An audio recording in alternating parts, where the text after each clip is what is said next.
leur proposition d'un nouveau. asalaamaaleykum dama bëgg a def live bu gaaw rek di jéggaloo ne du ma mën a xaar ñëpp duggandoo mais déjà maa ngi nuyu ñi nga xam ne ñëpp ñoom ñoo connecté wu di ziar kenn ku nekk ci julli bi ñu jógee di profito di baalu ñëpp àq et puis di baal ñëpp àq itam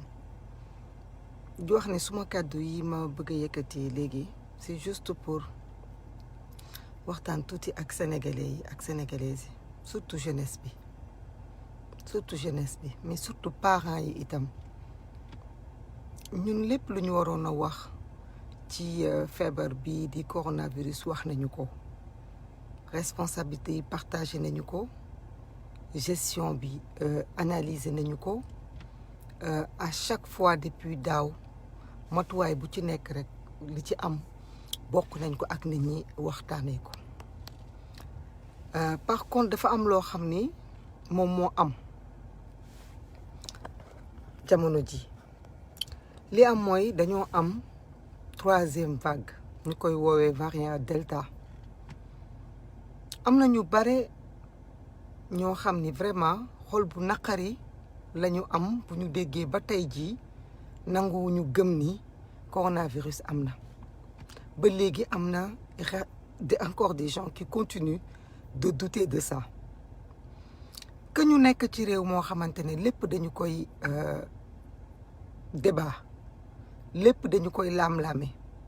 ñu admettre ñun ñëpp ni état bi am na responsabilité am na lu mu war a def du tere ñu admettre itam ni ñun ñii suñu bopp en tant que des citoyens la am na responsabilité itam boo xam ni ñun la incombé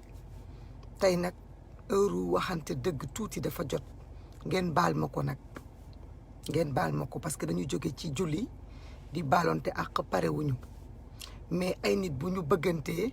dañuy waxante dëgg feebar bi ay la yëwén nguur gi mënoon na ci taxawee neneen waroon na cee defee neneen ni ñu ko jaaralee du yoon waaye tey feebar bi ñëw na mu ngi suñ ay kër mu ngi rey suñ ay mbokk bis bu yàlla sàkk ñu tàgge ñu nit ñun ñu bëgg a toog continuer di def inconscience ba jusqu'à quand ba léegi tu vois plage yi mu ngi fees dell ak ay ndaw ñuy dem à la plage comme si de rien n'était di def ay concert comme si de rien n'était di def ay cérémonie comme si de rien n'était même dëj yi nga xam ne sax ay naqar la ñu ngi ñu koy jaale nit ñaa ngi jóg di ci dem malgré que ñenn ñi xalaat nañu ni sax ñenn ñi ñuy jaale ji peut-être Covid bi moo leen yóbbu ñun lan moo ñu daal ñun kañ la ñuy am le vrai sursaut de ce qu'il faut Omar Ndiaye Macky Sall en est le responsable mais et alors est-ce qu'on va rester là inconscient à dire non régime bi moo responsable donc ñun duñu def dara pour sauver suñu bopp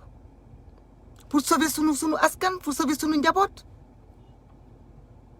dañuy dem vers le chaos vers le mur et les gens continuent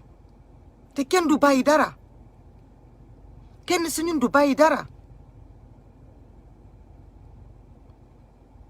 vraiment dafay am jour yoo xam ni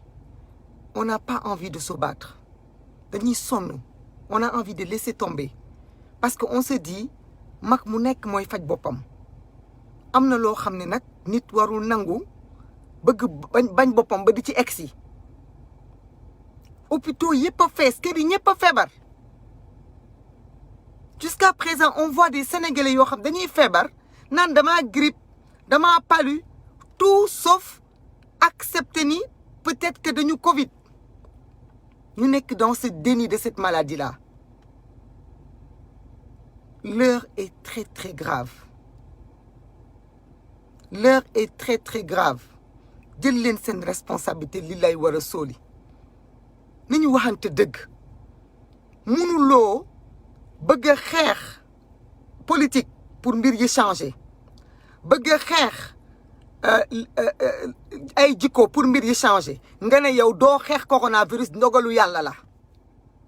da ngay toog xaar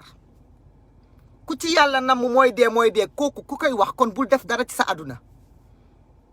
bu dee yow da nga ni ku yàlla namm ci feebar bi mooy dee ñëpp xam nañu yàlla mooy raye mais inconscience bi sénégalais yi àndal ci feebar bi ce n'est pas normal parce que mu ngi wër di propager wu te am na ci ñun ñoo xamante ne bu leen dalee ñu ngi ci coono ak souffrance boo xam ne mënuñu ko wax kenn ñu ngi dund ak moom am na ñu ciy dee kenn si ñun ku nekk mu ne du jël responsabilité am def stop à la propagation de ce virus bàyyi ci li mu nekkoon taxaw tuuti mënu leen taxaw tuuti de temps en temps bu leen toog di xaar toujours ba mu nekk ay décision ay mesures mooy war a mën a tax ñu contraindre nit ñi non nit am na fu muy toll bu mbir mi yëngadoo da ngay taxaw tuuti nga def stop da ngay taxaw tuuti nga xaar ba affaire yi xaw a tane xaw a wàññeeku après nga commencé waat mais non doo taxaw doo ralentir doo dellu ginnaaw doo stop ci li nga bëggoon dund ci loolu ngay continuer ba tey ça ne peut pas continuer man des fois je change avec des gens je veux bien que ñu ànd ñun ñëpp di xeex ñu ne dañuy xeex pour réew mi dañuy xeex pour lii dañuy xeex pour lee mais li jar a xeex mooy déjà fexe ba rester en vie hôpitaux yi fees nañu dell on voit des gens yu nga xam dañu feebar di dem hôpital kenn mënu leen fa téye ñu ngi seen biir kër yi di souffrir le martyre ngeen ne yéen du ngeen gëm ni feebar bi am na merci ngeen ne du ngeen gëm ni feebar bi am na léegi laa am mbokk mu ci gaañu tey ci fajar ngeen ne yéen du ngeen gëm ni feebar bi am na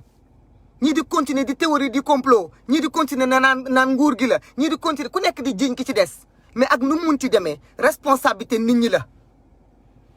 kenn ku nekk nga jël sa responsabilité pour que yow nga arrêté li nga doon dundee changer un peu de manière quelque temps parce que feebar bi xajul ci ñun di assister comme ça à des morts successifs nit ki nag da ngay xam lu nga bëgg tant que dañ koy tàllal mbaa ñu bank ko te franchement on commence à se dire que man xawma lu Sénégalais yi bëgg xamuma ko man xawma lu Sénégalais yi bëgg parce que man dama comprendre ni nit ki bu fekkente ne da nga bëgg a gëm ni sa combat mun na am lu mu jëriñ dans la vie il faut comprendre aussi que ce genre de choses il faut les combattre mais su fekkente ne yow gëmuloo ni il faut combattre ce genre de choses kon bul combat beneen combat ça n'a pas de sens parce que tu ne peux pas dire oui non yàlla kum ci nattu rek kooku la kon yàlla kum ñu nattu ñun ci njiit kooku la kon yàlla jikko bu mu fi def bu bon loolu la non il faut se battre mais il faut se battre logiquement dans tout vraiment irresponsabilité bi ma gis nii depuis la tabaski ba léegi ce n'est pas le waxoon naa ko fi répétition ce n'est pas l'État mooy ñëw di leen takkal ay bâche du ñoom ñoo ñëw seen ay kër def la loolu ay xew du ñoom ñoo leen génnee yóbbu leen ay plage def loo leen ay tournoi vacances yi jot na ku nekk bëgg a dellu ci lu ko neex en faisant le déni de cette maladie certains moom sont tellement irresponsables que dañuy feebar sax di sëqat di wàlle di continuer di dugg ci biir nit ñi naan dañoo grippe mbir mi di propagé wu mais vraiment ñun lan lañ bëgg quoi ñun en tant que peuple qu'est-ce qu'on veut lan lañ bëgg na ku nekk nag jël responsabilité am xool boppam dans une glace parce que gis ngeen prise de conscience c'est individuel prise de conscience c'est individuel kenn ku nekk yaay xool sa bopp dans un miroir et tu te dis que est-ce que yow tu es conscient ou tu n'es pas conscient loolu moom mooy dëgg tollu nañ foo xamante ne lu waay mën a am ak lu mu mënti demee prise de conscience c'est individuel kenn ku nekk yow yaay jël sa responsabilité parce que vraiment on ne peut pas continuer comme ça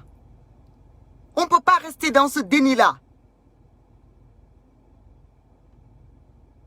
loolu du wax ay wax loolu c'est fini wax ci Macky Sall dafay tax feebar bi taxaw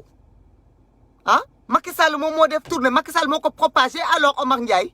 il faut être responsable nañu waxante dëgg même su fekkente ne autorité publique yi doom Macky Sall wax nañ ko fi semaine dernière def nañu ay actes yoo xam ne ñoom ñoo responsable en premier chef mais léegi feebar bi mu ngi fi chacun de nous doit être responsable tous les citoyens doivent être responsables autant qu'ils sont tegee ne la ay mbiru politique di duut baaraamu tuuma Macky Sall taxul feebar bi dellu ginnaaw lii tax feebar bi dellu ginnaaw mooy kenn su ñun ku nekk mu jël responsabilité am changer sa façon de faire wàññi ay taxawaaloom wàññi ay dugg génnam bàyyi lu nekkul farata nga di ko dox dem toog ci sa biir kër def boo defee sa liggéey nga def say gestes barrières bu fekkente ne gëmuloo feebar bi nga gëm sax au moins yàlla li mu wax moytu def di tort à ton prochain mais ngeen bëgg ko continuer comme ça ba kañ ngeen bëgg ko continuer comme ça chaque jour on nous apprend la mort de nos proches chaque jour on nous apprend la mort des gens ah après ngeen bëgg a def lan il faut ñu arrêter lii jëmalewul benn réew dëkk benn réew la jëmalewul dëkk mënuñu continuer comme ça dafay metti il faut ñu koy wax waaw dafay metti il faut ñu koy wax parce que nekk fi naan non da nga bañ ku la mere ku la naqari dama ni képp ku toog ba tey nga continuer def ay propagande comme quoi que le Covid n'existe pas tu es irresponsable autant ñi ngay wax ne dañuy propager tu es aussi irresponsable que ñooñu bien sûr Massamba Ndiaye est-ce que ça nous empêche de prendre nos responsabilités que chacun prenne ses responsabilités et qu'on essaie de se sauver de se sortir de cette galère mais non ñu bëgg ko continuer nii rek comme ça quoi après personne sénégalais daal kenn du ko wax dëgg ku nekk daal da ngay del dégg li la neex rek del dégg li la neex loolu moo la arrangé mais jusqu'à quand vraiment il faut que ñu waxante dëgg sénégalais yi bàyyi leen li ngeen di dund sénégalais yi wàññi leen seen ay génn sénégalais yi taxaw leen tuuti feebar bi jàll ñi commencé feebar sonn nañu hôpitaux yi amuñu place les gens sont en train de souffrir dans leur maison taxaw leen tuuti na kenn ku nekk bàyyi tuuti ci li mu yor il faut kenn ku nekk def sacrifice mënu leen continuer di dund comme si de rien n'était état bi nag foofu laa leen di appeler encore leur responsabilité parce que nag ce n'est pas parce que nguur nga def nga ay erreurs dans le passé que da nga war a continuer di dugg ci mur bi d'accord les mesures qui avaient été prises la dernière fois étaient draconiennes c'était des mesures yoo xam ne dafa pousser le peuple à bout ce n'est pas une raison pour ne pas prendre de mesures vous pouvez pas laisser l'État du Sénégal Macky Sall son gouvernement le ministre de l'Intérieur vous pouvez pas laisser les jeunes continuer à aller dans les plages dans les concerts à se rassembler loolu ce n'est pas de l'utilité kenn waxu leen ngeen couvre-feu nit ñi kenn waxu leen ngeen confinement nit ñi dañoo war a dem liggéeyi mais da ngeen a war a yokk les mesures pour que les gens mettent des masques pour que lépp lu nekk rassemblement que ngeen jël des dogal arrêté ko parce que vous êtes l'État ce n'est pas parce que les jeunes sont en furie que l'État doit fuir l'État doit prendre ses responsabilités pour sauver la population c'est ça la vérité on nous dit un État fort où est l'État actuellement fan la État nekk tu vois partout tu vois des cérémonies tu vois partout des plages rassemblées là la plage de Ngor la plage de Zalmadi tu vois même la gendarmerie elle est là les gosses marchent dans la rue sans masque personne ne dit rien bientôt on nous parle de xawma ay combat de lutte ak xawma leneen jël leen seen responsabilité parce que de toute façon lu fi mën ni am on prendra l'État comme responsable parce que c'est l'État le premier responsable de ça malgré que les situations les citoyens n'ont pas non plus le devoir de rester de faire des choses yoo xam da leen di mettre en danger en disant l'État mooy responsable État ñëwul jox kenn ci yéen mu lekk bu ngeen deewee État du leen jaale du yor seen ay kër nañ leen waxante dëgg waaye franchement nañ leen waxante dëgg lii dafa mënul continuer ñu mel ne ay xar wala ñu mel ne ay bëy wala ñu mel ne ñun dañoo amul xel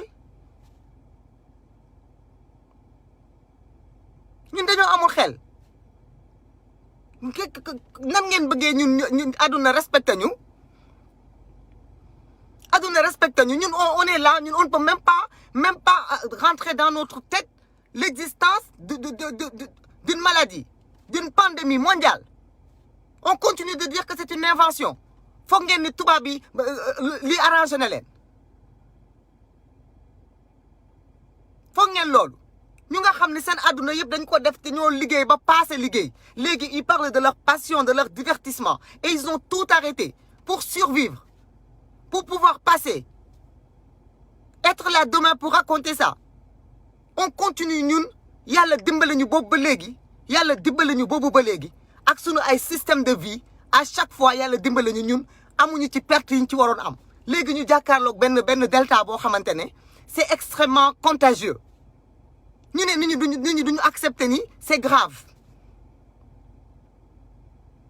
delloo si leen seen xel ngir yàlla wala suuri delloo si leen seen xel delloo si leen seen xel yenn déni yi ce n'est pas normal. C'est abusé parce que faire du déni jusqu'à un certain niveau, vraiment, c'est du manque de cervelle. Parce que nit mun nga def déni de tout,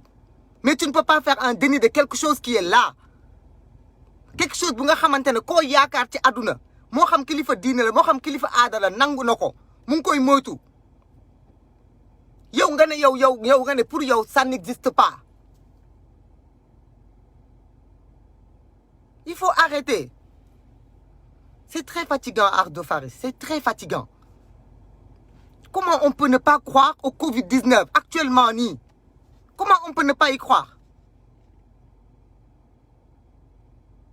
Et alors, Seydou Gueye, et alors, c'est l'État qui a commencé. Et alors, devons-nous continuer ou devons-nous arrêter tout? État moo ko commencé léegi ñun dañuy continuer rek naan non État moo ko commencé nit ñi di dee di feebar. Non, mais il faut arrêter.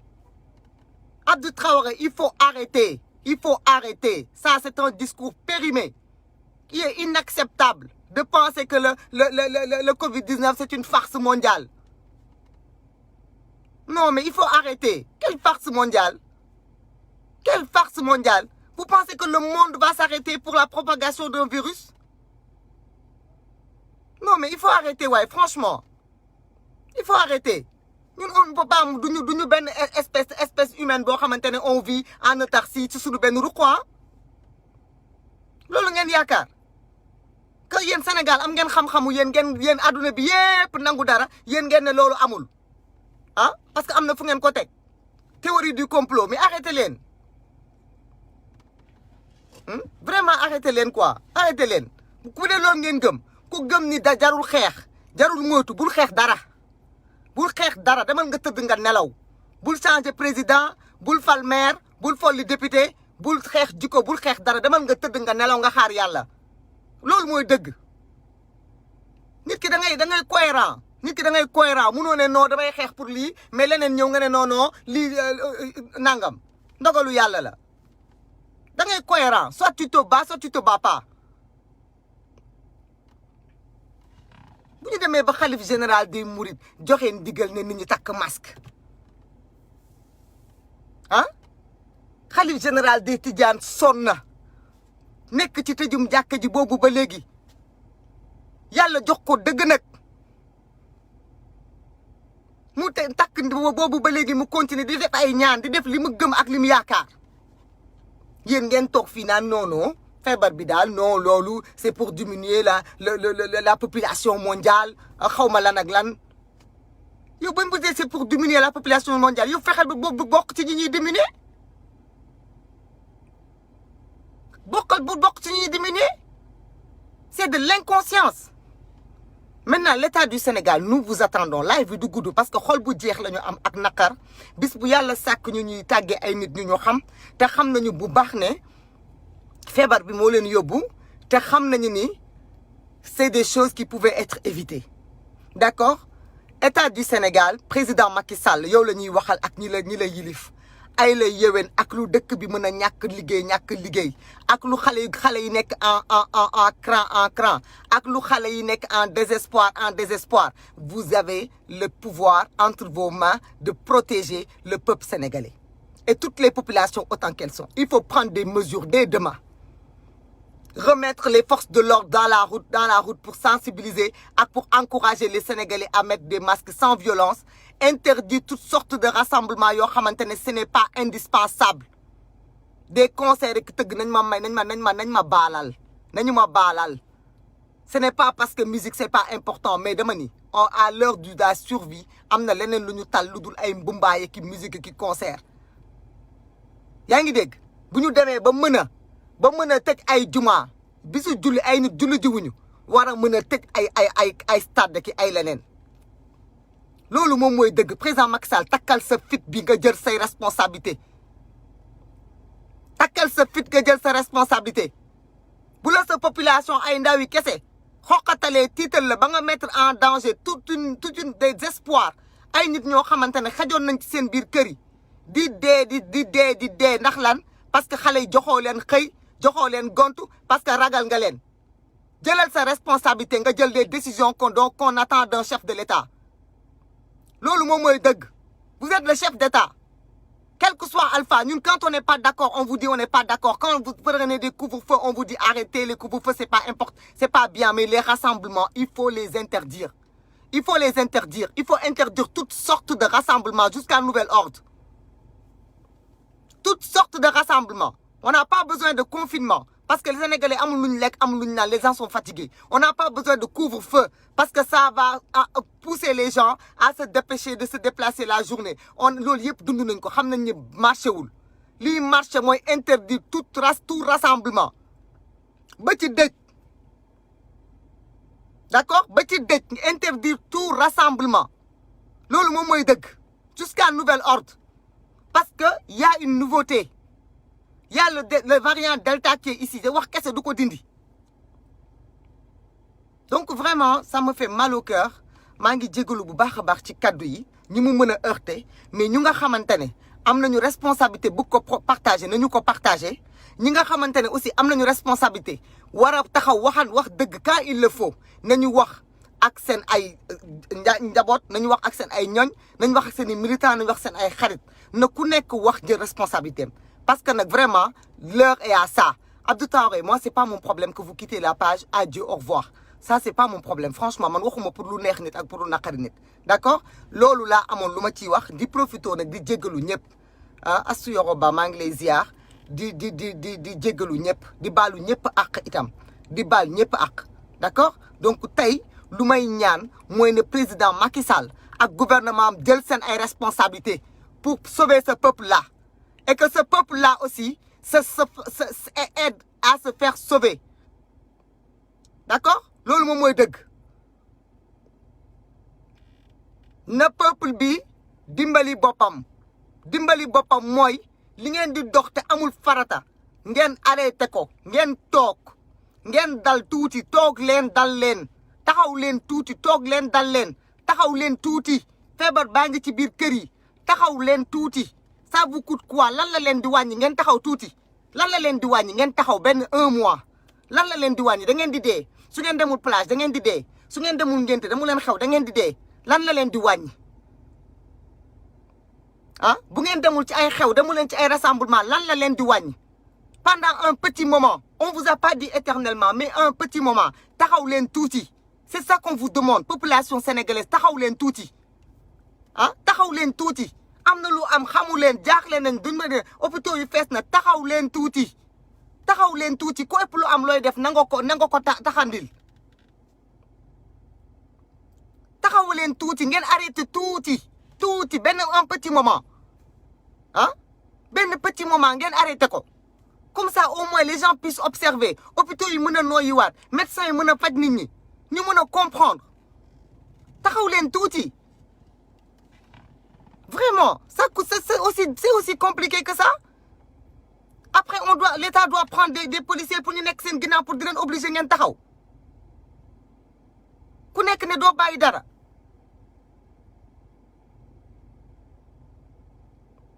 Merci Cheikh Ahmed Tidiane, merci beaucoup. Vraiment, taxaw leen tuuti ngir Yàlla wala sooli. Arrêtez un tout petit peu. Tuuti rek tuuti kenn waxu leen arrêtez-vous de vivre mais taxaw leen tuuti lañ leen wax tuuti lañ leen wax tuuti taxaw leen tuuti def leen benn stand by tuuti def leen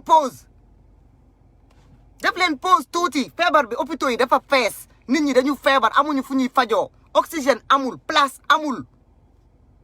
mais arrêtez-vous un tout petit peu ku doon xew aj ko mais ku doon def leneen mais taxawal tuuti c'est pas compliqué quand même c'est pas compliqué un peuple personne ne peut se développer dans le désordre amul benn pays ci àdduna bu mën a développer wu ci désordre dañu waxante dëgg indiscipline ak désordre kenn mënu ci développer wu te nag ñun dañu indiscipliné wu on est indiscipliné c'est pas possible on est indiscipliné à tel point que même quand on nous dit quelque chose qui nous plaît pas on insulte parce qu'on est indiscipliné on respecte pas les autres yow yaa ngi ci jàmm feebaruloo mais xoolal ki feebar ba dee da nga ko gën ñii di dem dañ leen gën mais respectez les mesures barrières signatées respectez les mesures barrières prenez vos distances def leen tuuti un petit break pour permettre aux hôpitaux de respirer d'accord pour permettre aux gens vulnérables ñi yorul dara pour ngeen dimbale leen permettre leen ñoom ñu mën a faju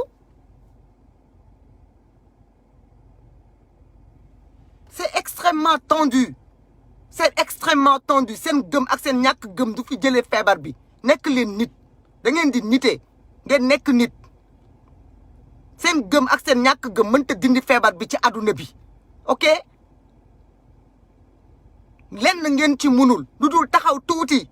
yu ñàkk solo yi ngeen di dox te du farata ngeen arrêté ko c'est pas compliqué Alexis c'est pas compliqué mais on ne peut pas s'arrêter duñu arrêté tuuti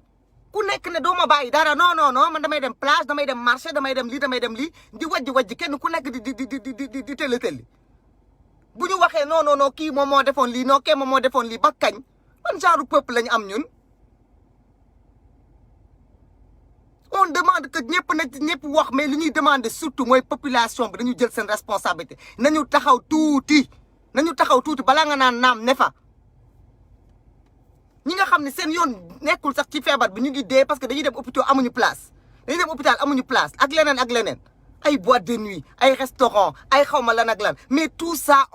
tout ce qui est lieu de rassemblement on doit les fermer jusqu'à nouvel ordre loolu moom mooy dëgg sénégalais nag képp ku ko wax te waxoo ko lu ko neex bëggu la mais ñun li ñuy wax dañu koy wax ñi ñu ko sañ a wax d'accord parce que am na ñoo xam ne li ñuy wax xëy na gënuñu leen ko xam mais kaddu yëpp ñoo yemut sunu kaddu nag dañu ko ciy boole tey ordre du jour bi li xew xam nga mooy lan mooy kenn si ñun ku nekk jël responsabilité am par rapport à cette maladie pour essayer de sauver ce pays-là.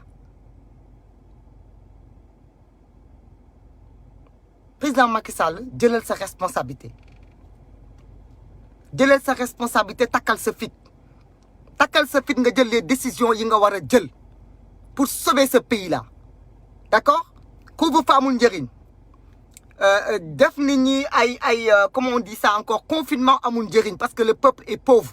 les gens ont faim kenn muñu leen tëj seen biir ay kër leneen moo leen di rey mais ma ne rassemblement inutile yi vous avez l'obligation de les interdire jusqu'à nouvel ordre d'accord loolu mooy li nga xam ne mooy dëgg na ku nekk def sacrifice kii tëgg soirée loolu la am pour dund na def sacrifice keneen na def sacrifice pour qu'on s'en sorte ensemble il faut que tout le monde se sacrifie c'est ça la vérité qu'on se sacrifie les uns pour les autres voilà si on ne peut pas se sacrifier les uns pour les autres ça veut dire qu'on ne vaut pas ce qu'on prétend valoir d'accord on ne vaut pas ce qu'on prétend valoir un peuple qui n'est pas prêt au sacrifice se sacrifier c'est s'oublier ku ne nga fàtte sa bopp tuuti nga fàtte li ngay am nga fàtte un minimum nga dem toog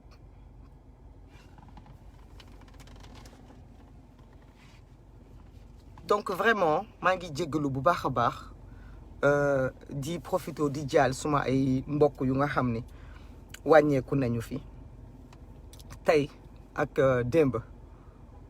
di rappeler itam ni Covid 19 du gàcce du maladie bu nit war a rus parce que nit du ko jox boppam delloo si leen seen xel ku feebar demal nga faju jëlal sa traitement y a pas de honte à avoir le Covid amul fu muy taq nit y a pas de honte à avoir le Covid Covid bi du gàcce Covid bi du gàcce nit du ko jox boppam ku ci feebar jarul ngay tëju sa biir kër di laqatu jarul nga naan dama grippe jarul nga naan dama soj jarul nga naan dama palu demal nga def sa test bu test bi baaxee nga jël sa traitement nga wér ak jàmm loolu moom la ñuy ñaanal ñëpp moom la ñuy ñoon ji ñëpp parce que wax dëgg yàlla bu doon suñu sago ku képp koo xamante ne yaa ngi dund Sénégal leneen dina la yóbbu lu dul Covid 19 yàlla nag moo bind dund bënd dee mais lii yàlla jox nañu possibilité nan nañ ciy muccee parce que ñëpp gis nañu ren Makka bi nga xamante ne sax dafa bokk ci pilier de l'islam dañ ko tëj kenn dem fa xanaa loolu war na mën a tax ñu xam ne yàlla pare na ci biir ay waxul kenn gisal dee nga dem di ci dugg vraiment na ku nekk jël responsabilité am ñi feebar delloo si leen seen xel ngeen xam ni feebar di continuer di dugg ci biir nit ñi di dox seen ay soxla comme si de rien n'était yéen a ngi mettre en danger la vie des autres te loolu dafa nekk dangereux te loolu diine bëggu ko benn diine bëggu ko nit boo feebaree waroo fexe noo wàlle sa morom parce que loolu délit la mun nga wàll nit mu tane wér mun nga wàll nit mu jaar ci ñàkk bakkanam responsabilité boobu dafa fort ci doomu aadama donc kenn ku nekk na nga jël sa responsabilité nga éviter di taxawaalu nga dem liggéeyi wàcc takk sa masque dox yeeg seeti mbokk yeeg yooyu yëpp taxaw leen tuuti arrêté leen ko tuuti le temps qu'on sorte de cette vague là bu ñëpp toogee rek ku nekk bàyyi dara dinañu jaar génn ci vague bi ak jàmm ak salaam te duñ fi nekk chaque jour ñuy tàggee ay nit chaque jour ñuy jooy ay nit ndax ñii di dem xejoon nañu fi d'accord donc vraiment c'est dans le cœur que je le dis ci laa koy ñaan képp ku ma xam ne nit ñi góorgóorlu d'accord ne nit ñi góorgóorlu ñi nga xam ne Hakuna Matata ne nit ñi def ay témoignages Sénégal dara safu leen ñu bari ci ñun mais encore des gens sensibles y a encore des gens sensibles yu nga xam ne quand on partage je vois beaucoup de gens qui sont généreux maa ngi leen di remercier gis naa ñu bëri ñuy partager suma sœur suma frère suma cousine dafa am Covid dafa décédé faites attention ça c'est des gestes de patriotisme parce que partager pour sensibiliser ak pour sauver des vies il y a pas plus noble comme mission donc continuer leen ngeen di def loolu continuer leen ngeen di sensibiliser continuer leen ngeen di partager ndax feebar bi du gàcce ñi ko am wala ñi nga xam ne njortu nañu ci seen yaram ñu sentir loo xam ne normalul nañu làqatu ñu takk seen masque même bu ñu nekkee ci këru famille nañu moytandiku jaxasoo ak nit ñi feebar bi du gàcce nañu jël tuuti recul faju dem def test bi bu test bi kiiwee nga woo képp koo xamoon nga ne ko moytul de def naa test bi man de am naa ko donc yow demal nga def test bi parce que quand on s'y prend tôt on peut guérir sans dommage et intérêt sans beaucoup de dommages donc na ci ku nekk taxaw na ci ku nekk jàpp vraiment jàpp leen ci di ñaan yàlla bientôt qu'on se retrouve dans d'autres combats mais que ce combat là c'est un combat boo xam ne kenn ku nekk ci ñun daf ko war a jël combat boppam quand il faut dire qui a raison qui a tort on le dit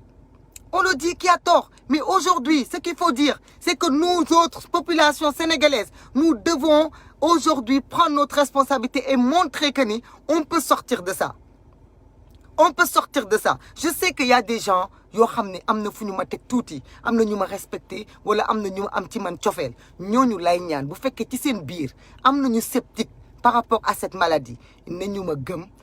ñi spécialistes yi ñàkk nañ ci suñ ay mbokk am nañ ci suñ ay mbokk yu feebar bi am na d'accord ñooñu lañ koy wax képp koo xam ne yaa ngi suivre Maimouna tuuti yaa ngi koy déglu am nga benn cofeel bu ndaw ci moom Maimouna bu taxawee wax ak yow ak xol bu jeex xam nga ni dafa gis loo xam ne mënu ci dara nii rek da ko mën a waxee d'accord kon maa ngi leen koy ñaan kenn si yéen ku nekk mu jéem ci def effort di ñaan itam ñeneen ñi nga xamante ne vraiment dañu am lu ñu yëg ci seen yaram ñoom itamit nañu toog mais rassemblement yi état bi na ci jël ay décisions parce que nit ñi duñu mës a jël la responsabilité d'arrêter tant qu'ils ne sont pas contraints et c'est quand même dommage d'accord Gaston xawma mu ne Gaston ak lamb bi loolu ce n'est même pas pensable on n'y pense même pas on attend que l'État interdise ce combat-là aussi simple que ça combat bi l'État du Sénégal a la responsabilité pour montrer la gravité de l'heure c'est d'annuler ce combat du leneen parce que même ñooñu di nekk foofu bu ñu ko naree def huis clos sax nañu ko def de telle sorte que ñi nga xam ne dañuy accompagner mbër yi ñooñu ñëpp nañ def ay tests d'accord nañu def ay tests donc vraiment maa ngi yemale foofu wax bi bépp xeetu rassemblement bu am nañu ko interdire c'est ça qu'on va montrer que l'heure est grave c'est le seul moyen de montrer que l'heure est grave c'est ça c'est de tout interdire voilà ça ce sera un bon message donc maa ngi nuyu ñëpp di leen jéggalu bu baax bu fekkente ne wax ji dëgër na xol bi moom moo fees rek di baal ñëpp àq nag di leen baalu àq merci beaucoup merci